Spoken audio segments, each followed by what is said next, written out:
The day America's destiny was reclaimed, and the day that we began to make America wealthy again. We're going to make it wealthy, good and wealthy.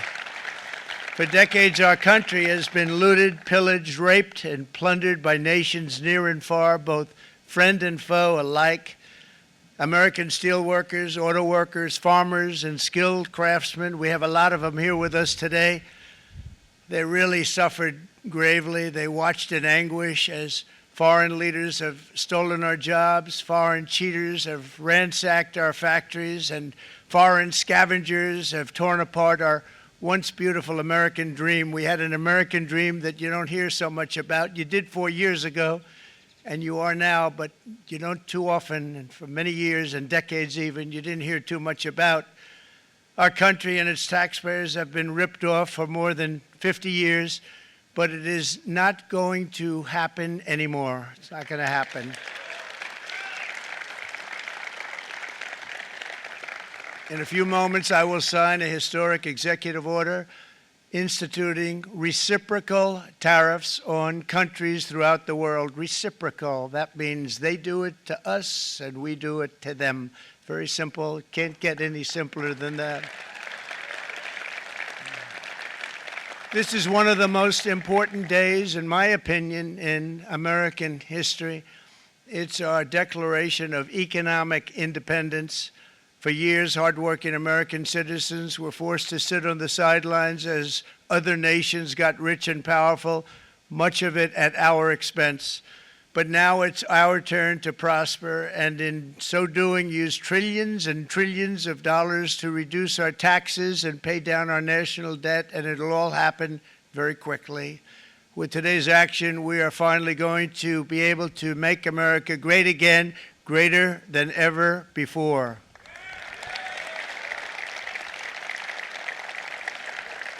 Jobs and factories will come roaring back into our country, and you see it happening already. We will supercharge our domestic industrial base. We will pry open foreign markets and break down foreign trade barriers. And ultimately, more production at home will mean stronger competition and lower prices for consumers. This will be indeed the golden age of America. It's coming back, and we're going to come back very strongly. We're pleased to be joined on this momentous occasion by Vice President J.D. Vance. J.D., thank you. Thank you. Thank you very much. Where are you, J.D.? No, that wasn't too hard to find. I was looking, you know, he likes to take a low-key attitude, so it'd usually be sitting right in front. He's gaining a lot of confidence, Mike, isn't he? And nearly my entire cabinet is here, as well as Speaker Mike Johnson, who's done an amazing job. And with the great success we had last night in Florida, we have a majority of 7. And 7's like a lot when we had it at 1, right? You've done a fantastic job. And many of the members of the House and Senate are with us. Senators, Congressmen, thank you all for being with us. We appreciate it. For decades, the United States slashed our trade barriers on other countries, while those nations placed massive tariffs on our products and created outrageous non-monetary barriers to decimate our industries. And in many cases, the non-monetary barriers were worse than the monetary ones. They manipulated their currencies, subsidized their exports, stole our intellectual property, imposed exorbitant VAT taxes to disadvantage our products, adopted unfair rules and technical standards, and created filthy pollution havens. They were absolutely filthy, but they always came to us and they said, we're violating, we should pay for it.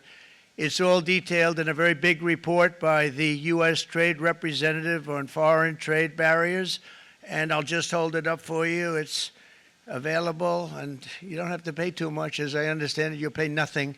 It's a lot of work for something, actually, because it's a special book. It's very, frankly, it's very upsetting when you read it, when you see what people have been doing to us for 30 years. This all happened with no response from the United States of America, none whatsoever. But those days are over. let me offer just a few examples of the vicious attacks our workers have faced for so many years. The United States charges other countries only a 2.4 tariff on motorcycles. Meanwhile, Thailand and others are charging much higher prices, like 60%. India charges 70%. Vietnam charges 75%, and others are even higher than that. Likewise, until today, the United States has for decades charged a 2.5 tariff. Think of that, 2.5% on foreign-made automobiles. The European Union charges us more than 10% tariffs, and they have 20% VATs, much, much higher. India charges 70%, and perhaps worst of all are the non-monetary restrictions imposed by South Korea, Japan, and very many other nations. As a result of these colossal trade barriers, 81% of the cars in South Korea are made in South Korea. 94% of the cars in Japan are made in Japan.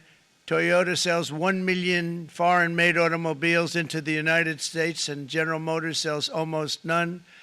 Ford sells very little. None of our companies are allowed to go into other countries.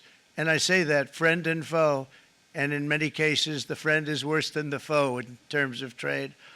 But such horrendous imbalances have devastated our industrial base and put our national security at risk. I don't blame these other countries at all for this calamity. I blame former presidents and past leaders who weren't doing their job. They let it happen, and they let it happen to an extent that nobody can even believe. That's why, effective at midnight, we will impose a 25% tariff on all foreign-made automobiles.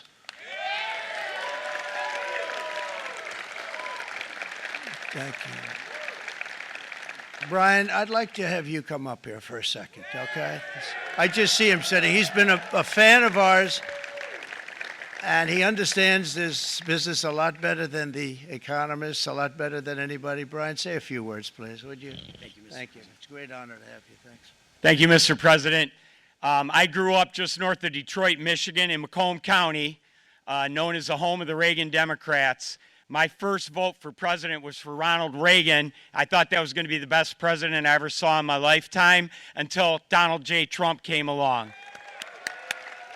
I have watched my entire life, I have watched plant after plant after plant in Detroit and in the metro Detroit area close. There are now plants sitting idle. There are now plants that are underutilized, and Donald Trump's policies are going to bring product back into those underutilized plants. There's going to be new investment. There's going to be new plants built. And the UAW members, and I brought 20 of them with me, they're sitting right over here. We support Donald Trump's policies on tariffs 100%. So, Mr. President, we can't thank you enough. And in 6 months or a year, we're going to begin to see the benefits. I can't wait to see what's happening 3 or 4 years down the road. Thank you, Mr. President. Thank you so much. Thank you. What a great guy. He got it right from the beginning. He got it before almost anybody else. This group over there, they got it too. And you know, we won the state of Michigan. We won almost all of them, but we won Michigan by a lot, and I want to just thank you all. The auto workers were fantastic. The Teamsters were fantastic. Everyone was pretty good, I will tell you. Thank you very much. I appreciate it. You're going to be very happy very soon, and you probably see what's happening with all of the, not only car companies, but car companies in particular. See it with all of the ones they're moving, they're announcing day in, day out. You're seeing it. Nobody's ever seen anything like that. With today's actions, we're also standing up for our great farmers and ranchers who are brutalized by nations all over the world. Brutalized.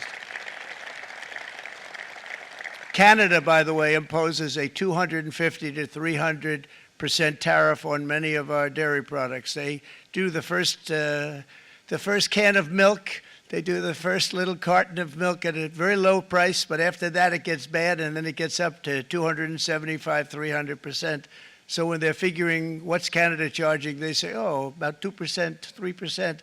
But take a look at what happens down the road. When you look a little bit, it's not a pretty picture, and we don't like it, and it's not fair. It's not fair to our farmers. It's not fair to our country. And with countries like Canada, we subsidize a lot of countries and keep them going and keep them in business. In the case of Mexico, it's $300 billion a year. In the case of Canada, it's close to $200 billion a year.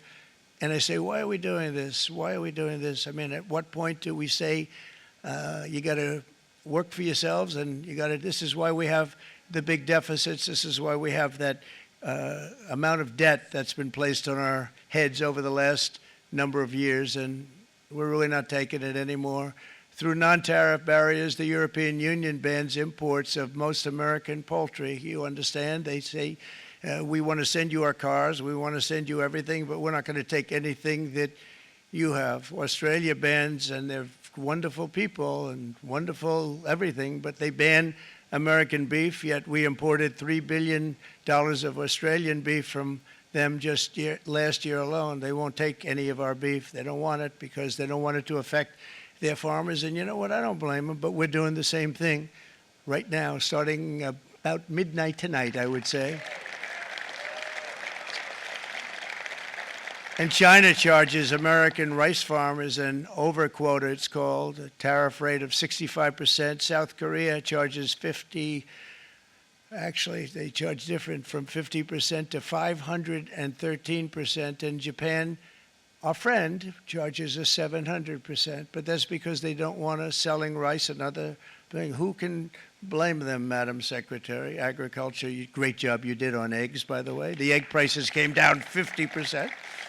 You got them down 50%. Once we got involved, they were going through the sky. The egg prices, they were going through the sky, and you did a fantastic job. Now we have lots of eggs, and they're much cheaper, down about 59% now, and they're going down further.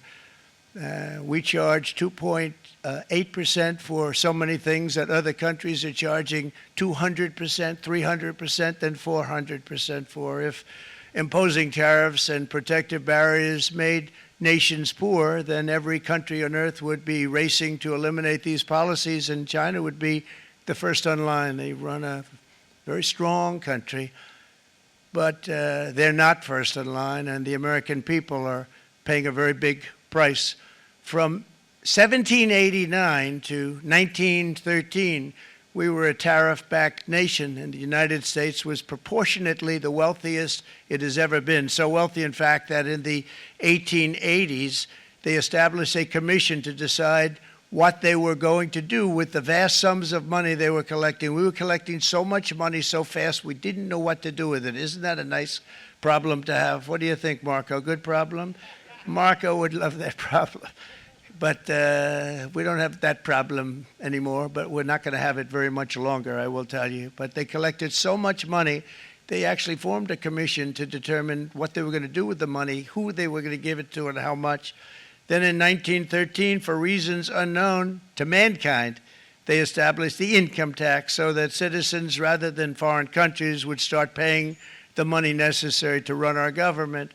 Then in 1929, it all came to a very abrupt end with the Great Depression, and it would have never happened if they had stayed with the tariff policy. It would have been a much different story. They tried to bring back tariffs to save our country, but it was gone. It was gone. It was too late. Nothing could have been done. It took years and years to get out of that depression, far longer than even FDR had that office right over there for a long period of time. The ramp system, that's rather intricate, was built because of him, and every time you walk up, you think of him, and he did a great job in many ways, but it lasted long beyond his terms, as you know. But it's not too late any longer, and we're going to start being smart, and we're going to start being very wealthy again. We're going to be wealthy as a country because they've taken so much of our wealth away from us. We're not going to let that happen. We truly can be very wealthy. We can be so much wealthier than any country. It's not even believable, but we're getting smart. Nearly a century later, in the face of unrelenting economic warfare, the United States can no longer continue with a policy of unilateral economic surrender. We cannot pay the deficits of Canada, Mexico, and so many other countries. We used to do it. We can't do it anymore. We take care of countries all over the world. We pay for their military. We pay for everything they have to pay, and then when you want to cut back a little bit, they get upset that you're not taking care of them any longer. But we have to take care of our people, and we're going to take care of our people first, and I'm sorry to say that.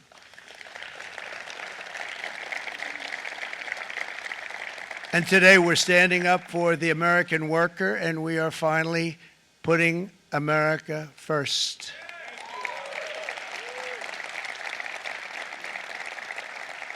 In Sleepy Joe Biden's last year in office, the United States hemorrhaged 100,000 manufacturing jobs, and the number was going through the roof at levels never seen before. And our trade deficit reached a record $1.2 trillion, which is unheard of. Since the beginning of NAFTA, the worst trade deal ever made, it was a horror show. I was able to terminate it. They all said you'd never be able to get it out. We had to get approval from Congress to get it terminated. We had to live with that deal. It was the worst trade deal ever made by far. But since the very beginning of NAFTA, our country lost 90,000 factories. Think of what that is, 90,000. Think about putting a map up and putting tax on it. You wouldn't have enough room. 90,000. I said, is that possible? We had it checked 4 different times, and it was actually somewhat higher than that. And 5 million manufacturing jobs were lost while racking up trade deficits of $19 trillion. That was the worst trade deal ever made. As a result of these gigantic losses, foreign nations now own $26 trillion more of American assets than think of this, than the Americans own of their own foreign assets or other foreign assets. The United States can no longer produce enough antibiotics to treat our sick. We have a tremendous problem. We have to go to foreign countries to treat our sick. If anything ever happened from a war standpoint, we wouldn't be able to do it. We import virtually all of our computers, phones, televisions, and electronics. We used to dominate the field, and now we import it all from different countries. A single shipyard in China now produces more ships every year than all of the American shipyards combined. Think of that. And it was a business that we used to dominate. We used to dominate it totally. In short, chronic trade deficits are no longer merely an economic problem. They're a national emergency that threatens our security and our very way of life. It's a very great threat to our country. And for these reasons, starting tomorrow, the United States will implement reciprocal tariffs on other nations. It's been a long time since we even thought of that. We used to think about it a lot. We didn't think about it for many decades, and you see what's happened. For nations that treat us badly, we will calculate the combined rate of all their tariffs, non-monetary barriers, and other forms of cheating. And because we are being very kind, we're kind people, very kind.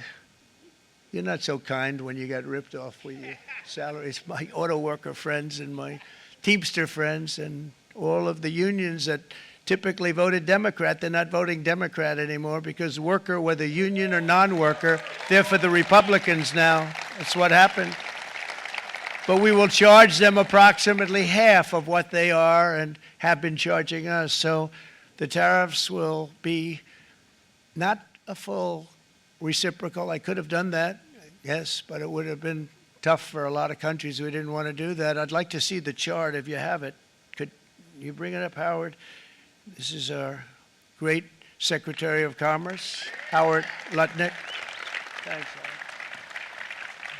So if you look at that, China, first row, China, 67%. That's tariffs charged to the USA, including currency manipulation and trade barriers. So 67%, I think you can, for the most part, see it. Those with good eyes, with bad eyes. We didn't want to bring, it's very windy out here, we didn't want to bring out the big charts because it had no chance of standing. Fortunately, we came armed with a little smaller chart. So it's 67%, so we're going to be charging a discounted reciprocal tariff of 34%. I think, in other words, they charge us, we charge them less, so how can anybody be upset? They will be because we never charge anybody anything, but now we're going to charge. European Union, they're very tough, very, very tough traders. You know, you think of European Union, very friendly. They rip us off. It's so sad to see. It's so pathetic. 39% we're going to charge them 20%, so we're charging them essentially half. Vietnam, great negotiators, great people. They like me, I like them. The problem is they charge us 90%. We're going to charge them 46% tariff. Taiwan, where they took all of our computer chips and semiconductors. We used to be the king, right? We were everything. We had all of it. Now we have almost none of it, except the biggest company is coming in. We're going to end up with almost 40%. Lee Zeldin's working to get their approvals.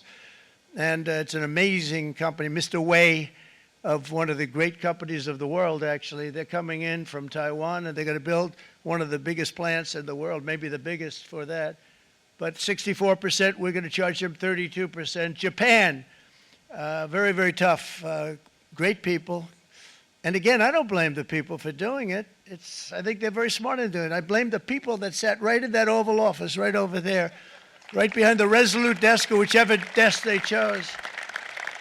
Japan, 46%. They would charge us 46%, and much higher for certain items like cars, little items like cars.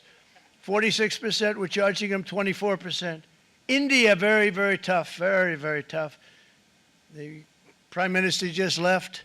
And he's a great friend of mine, but I said, you're a friend of mine, but you're not treating us right. They charge us 52%. You have to understand, we charge them almost nothing for years and years and decades. And it was only 7 years ago when I came in, we started with China and charged them. We took in hundreds of billions of dollars from China in tariffs. And they understood, honestly. President Xi understood. He said, look, I understand. And the other countries, and they all understand. We're going to have to go through a little tough love, maybe, but they all understand. They're ripping us off, and they understood it. Prime Minister of Japan, Shinzo Abe. He was a fantastic man. He was unfortunately taken from us, assassination. But I went to him and I said, Shinzo, we have to do something. Trade is not fair. He said, I know that. And he was a great gentleman. He was a fantastic man, but he understood immediately what I was talking about. I said, Shinzo, we have to do something. He said, I know that. And we worked out a deal, and it would have been a much better deal, but frankly, there were many years left on the deal that was made previous to my getting there, but it was something. If you look at Switzerland, 61% to 31%. Indonesia, Malaysia, Cambodia. Oh, look at Cambodia, 97%. We're going to bring it down to 49. They made a fortune with the United States of America. United Kingdom, 10%, and we'll go 10%. So we'll do the same thing.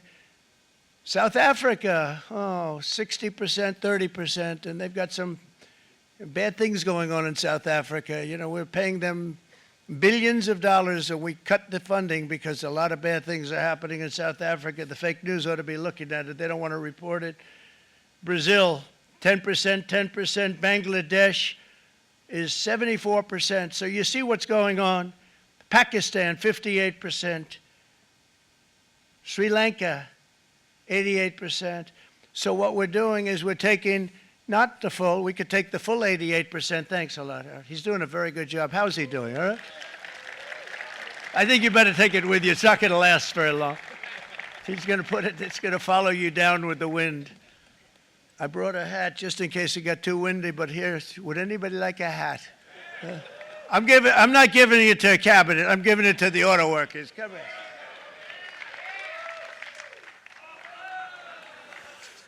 Thank you, fellas. Get it. That's it. That's it.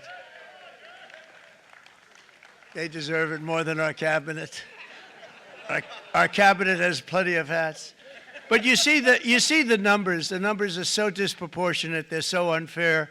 At the same time, we will establish a minimum baseline tariff of 10%. You notice that on the chart.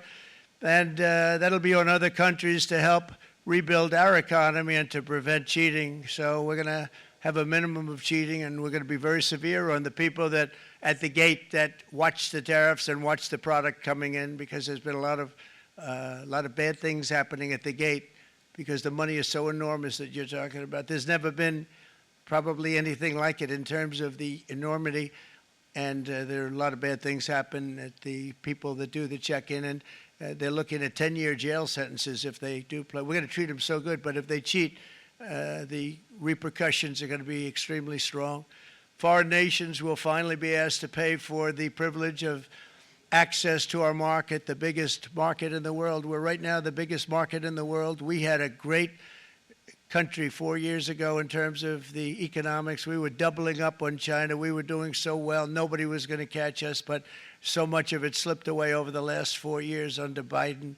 I campaigned on this policy throughout last year, and today that promise was made, and it was also a promise, as you know, that was kept. Promises made, promises kept.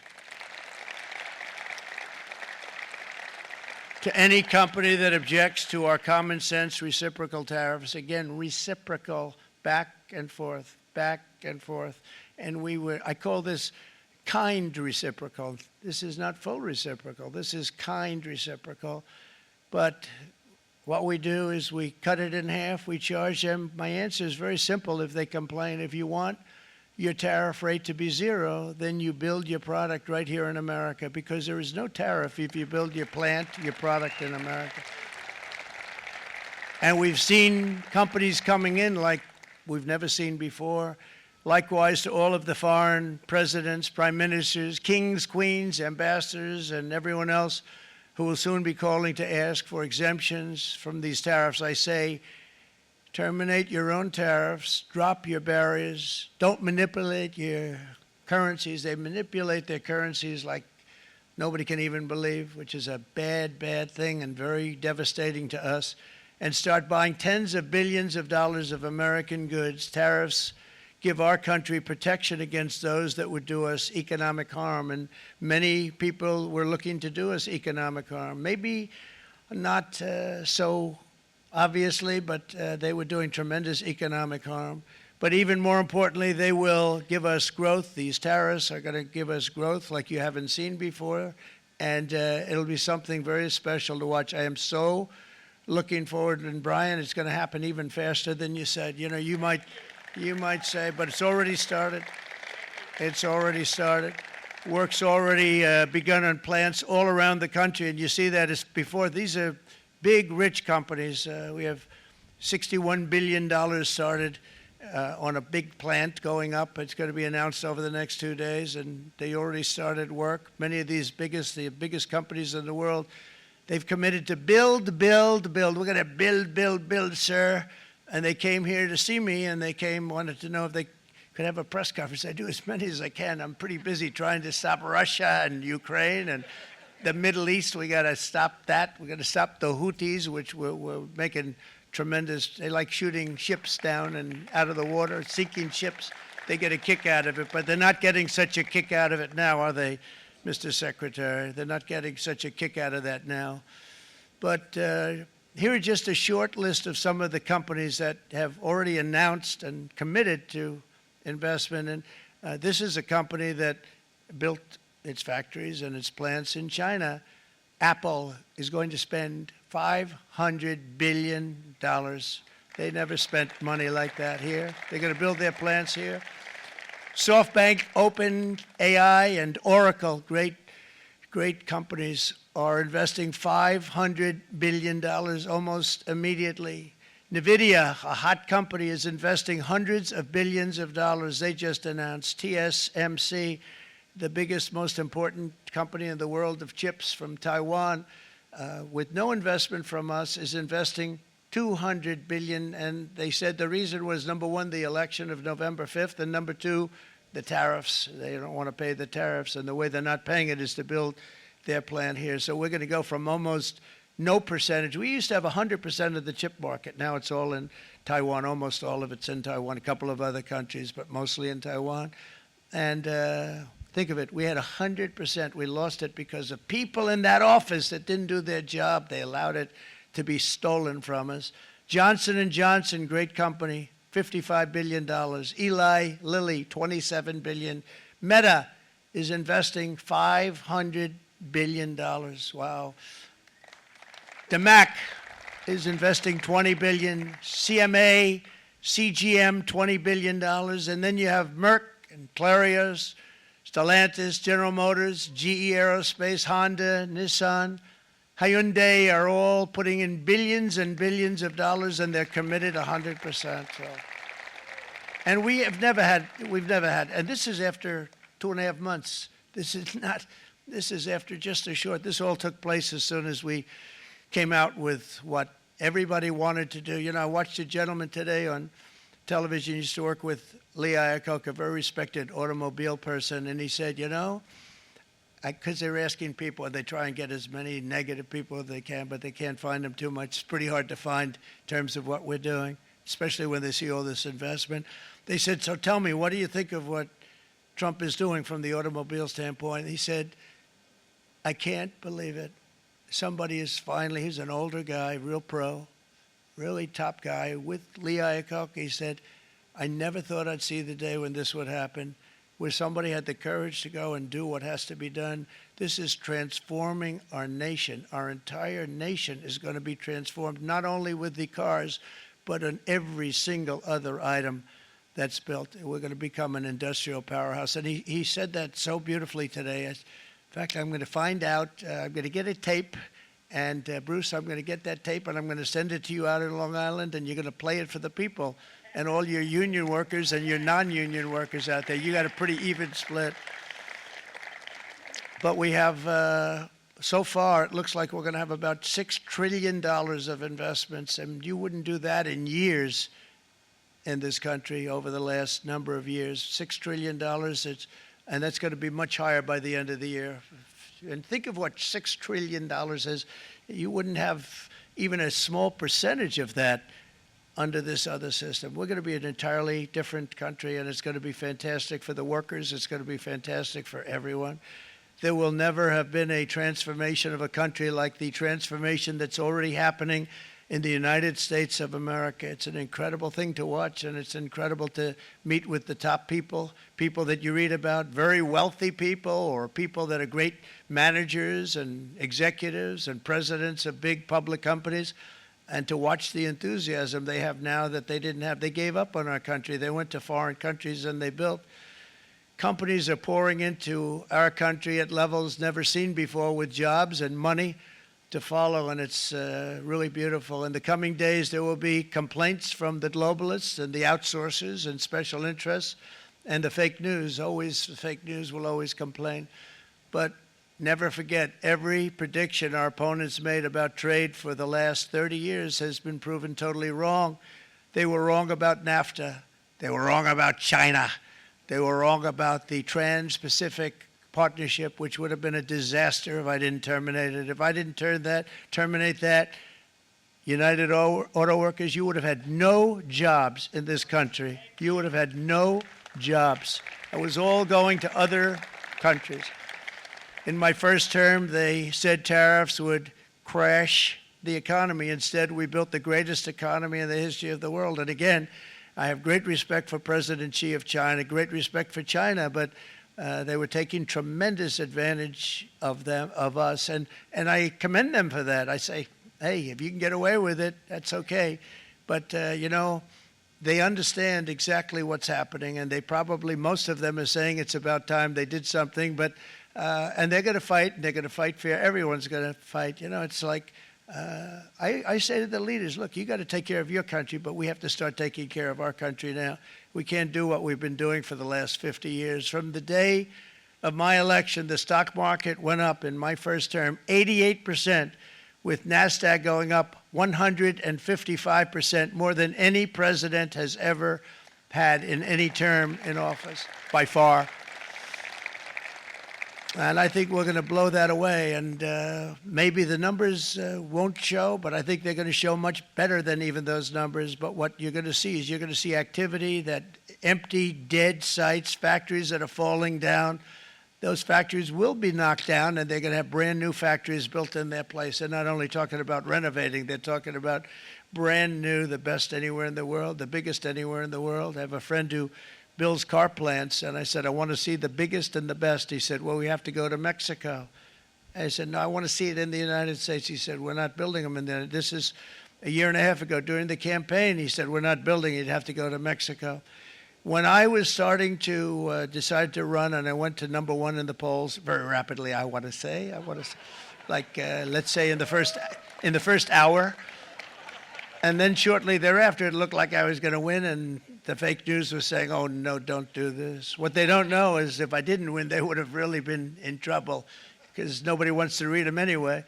But I tell you what, when it looked like I was going to win, I announced that I was going to be doing exactly what we're talking about today. Great consistency, actually, because I've been talking about it for 40 years, but because I saw what was happening 40 years ago. If you look at my old speeches when I was young, very handsome, my old speeches, and that people would say I'd be on a television show, I'd be talking about how we were being ripped off by these countries. I mean, nothing changes very much. The only thing that changed were the countries, but nothing really changes. But it's why it's such an honor. It's such an honor to be finally able to do this. If you look at China, I took in hundreds of billions of dollars in my term, hundreds of billions. They never paid 10 cents to any other president, and yet they paid hundreds of billions, so much so that Biden couldn't do anything. They wanted to try and terminate it because he had a very special relationship with China.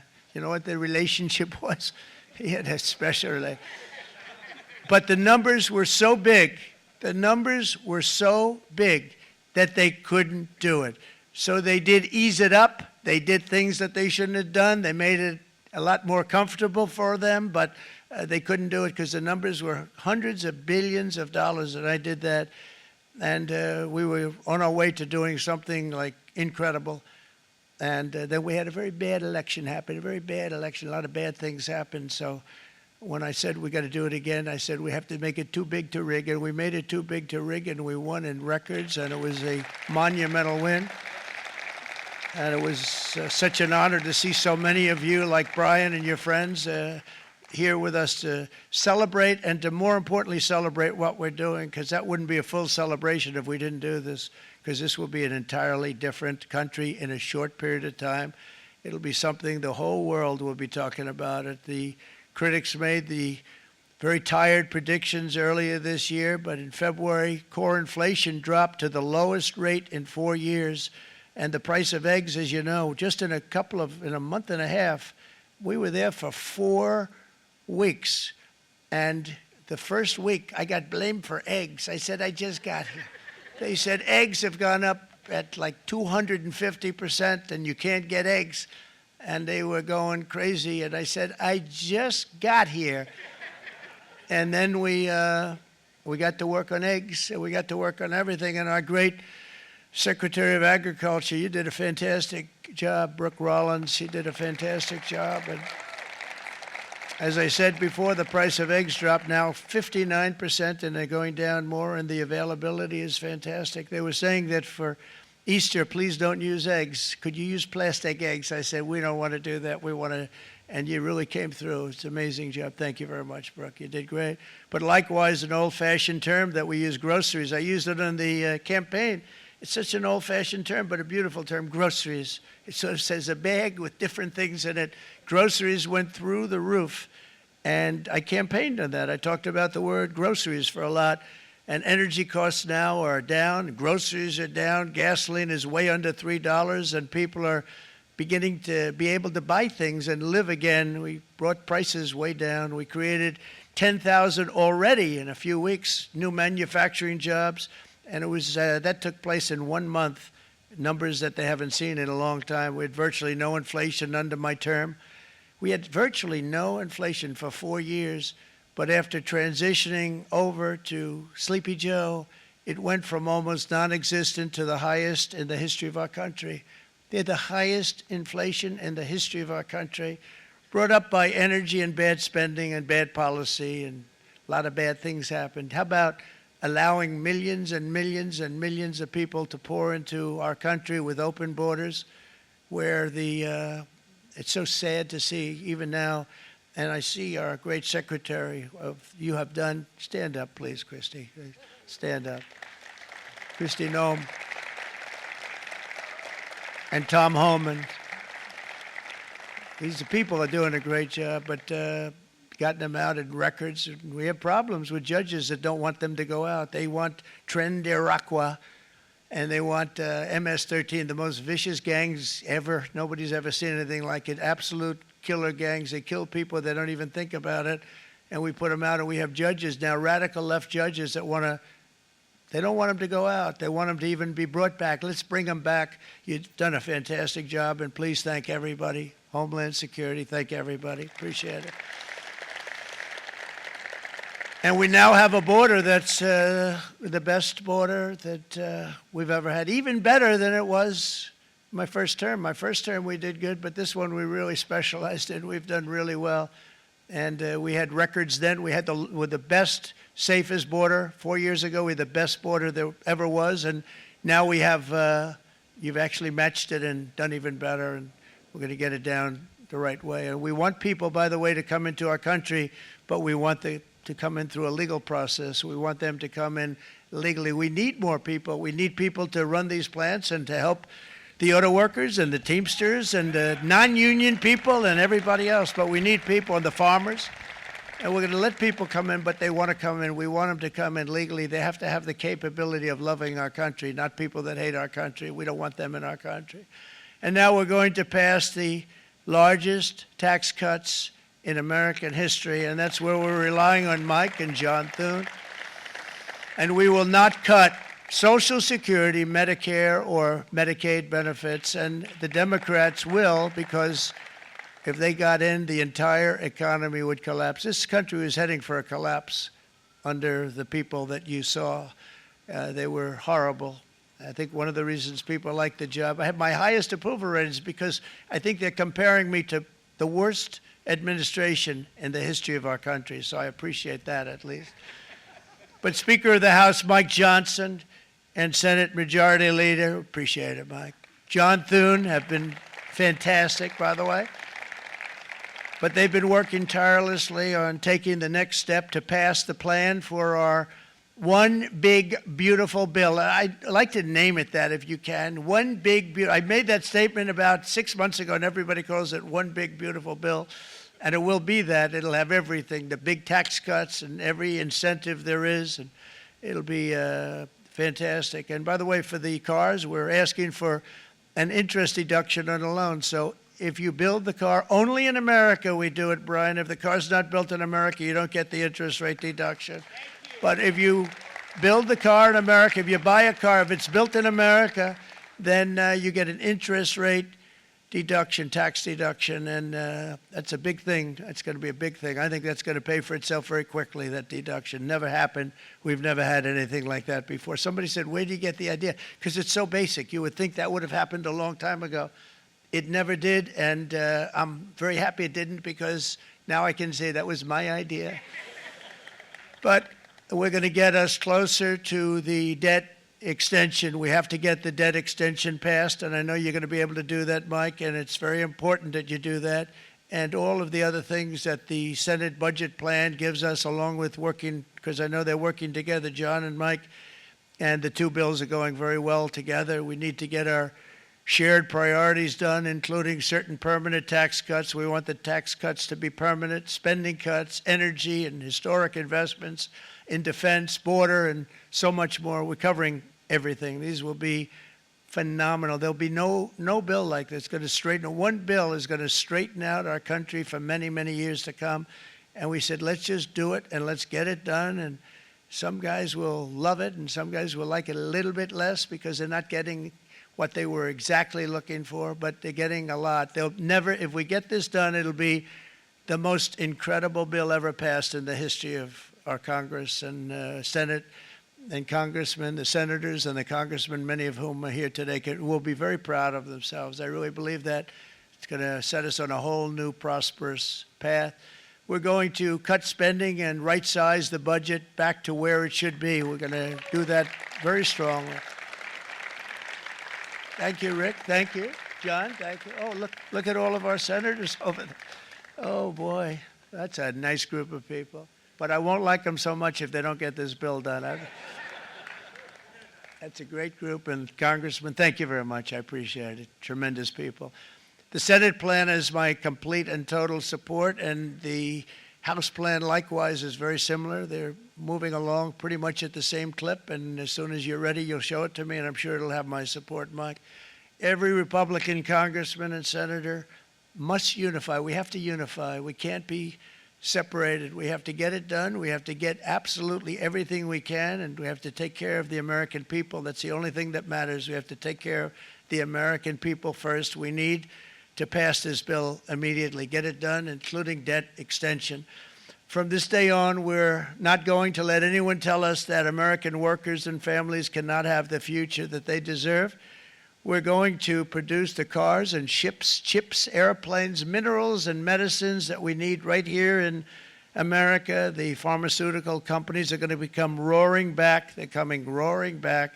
They're all coming back to our country, because if they don't, they got a big tax to pay. And if they do, I'll be very happy, and you're going to be very happy, and you're going to be very safe. We're going to build our future with American hands, with American heart, American steel, and we're going to build it with American pride like we used to.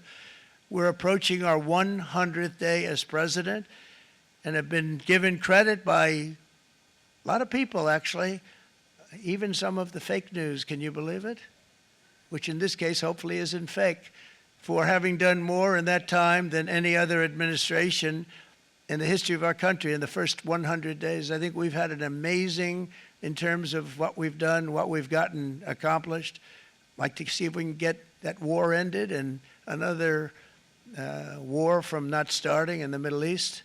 We have to get Russia. They're losing 2,000 on average, 2,500 people a day, young people, soldiers, Russian. Think of that, 2,500 through some days, but on average, probably over about a 1 week period, it's 2,712, they say. They're losing those soldiers. They're dying. They're being decimated. And they're not from our country, but they're from other countries. But they're human beings. They're from Russia. They're from Ukraine in this period, most of them. And we're going to get it stopped. It's a senseless war that would have never happened if I was president, and it shouldn't be allowed to go on.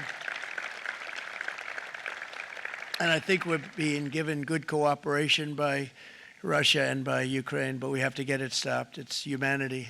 It's humanity. It's a terrible thing. This will be a very big moment. I think you're going to remember today. It's going to be a free nation that we're dealing with. We're going to have a very free and beautiful nation. It's going to be Liberation Day in America, and it's going to be a day that hopefully you're going to look back in years to come and you're going to say, you know, he was right. This has turned out to be one of the most important days in the history of our country. God bless you and God bless America. Thank you, everybody. Thank you very much.